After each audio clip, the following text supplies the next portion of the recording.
আরাফার সিয়াম কবে রাখবো? হাজিগণ আরাফায় থাকাকালীন নাকি আমাদের 9 তারিখ? জি, এখানে দুটি মত রয়েছে, আহলুল আলমদের থেকে দুটি মত রয়েছে। একটি মত হলো যে নবী সাল্লাল্লাহু আলাইহি ওয়াসাল্লাম হাদিসের মধ্যে বলছেন, মান সামা ইয়াউমা আরাফা, যে ব্যক্তি আরাফার দিনে সিয়াম পালন করল।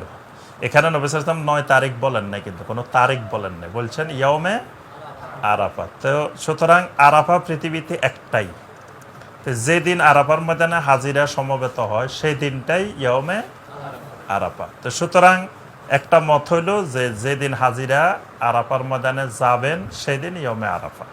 সেদিন বাংলাদেশের 7 তারিখও হতে পারে, 8 তারিখও হতে পারে, যে কোনো তারিখ হতে পারে। এটা হলো একটা মত। আরেকটা মত হলো, একটু আগে আপনাদেরকে বলছি যে জিলহজ মাসের দিনগুলোর এক একটা নাম আছে।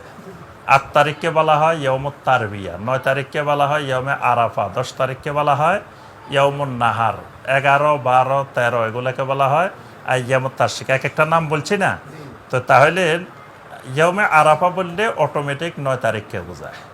এজন্য শেখ সালেহ আল উসাইমিন রাহিমাহুল্লাহ, গত শতাব্দীর পৃথিবীর সবচেয়ে বড় আলেম ছিলেন যিনি, তিনি বলছেন যে যেই দেশে যেদিন 9 তারিখ সেই দেশে সেই দিন 9 তারিখে রাখলে ইয়মে আরাফা হবে। তাহলে দুইটা মতেই আমরা আহলুল আলেমদের থেকে পাই। তো দুইটা সমাধান কি? সমাধান হলো, 1 নম্বরে চেষ্টা করব আমরা 8 তারিখ 9 তারিখ 2 দিনে রাখার। তাহলে যেটাই হোক আমি ইয়মে আরাফা পেয়ে গেছি, কোনো অসুবিধা নাই, আর কোনো সন্দেহ নাই, টেনশন নাই, নো টেনশন, টেনশন ফ্রি, যে আমি ইয়মে আরাফা পাই গেছি, 2 দিনে রেখে দিই। আবার দিনগুলো খুবই গুরুত্বপূর্ণ, আমার তো 9 দিনে রাখা দরকার, সেখানে 2 দিন রেখে দিলাম।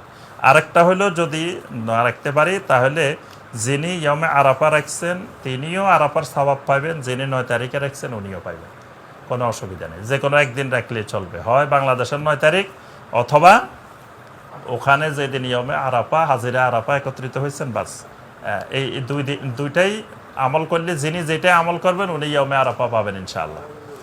ঈদের সালাত আদায় করার উত্তম সময় কখন? ঈদের সালাত আদায় করার উত্তম সময় হলো ঈদুল ফিতরকে একটু বিলম্বে আদায় করা, ঈদুল আজহাকে একটু তাড়াতাড়ি করা। যেহেতু ঈদুল আজহার পরে কোরবানি করার কাজ আছে, আর ঈদুল ফিতরের আগে সদাকাতুল ফিতর আদায় করার কাজ আছে। এই জন্য নবী সাল্লাল্লাহু আলাইহি ওয়াসাল্লাম ঈদুল ফিতরটাকে একটু বিলম্ব করতেন, ঈদুল আজহাকে তাড়াতাড়ি করতেন। তা তাড়াতাড়ি কতটুকু? তাড়াতাড়ি হলো এশরাকের সময়।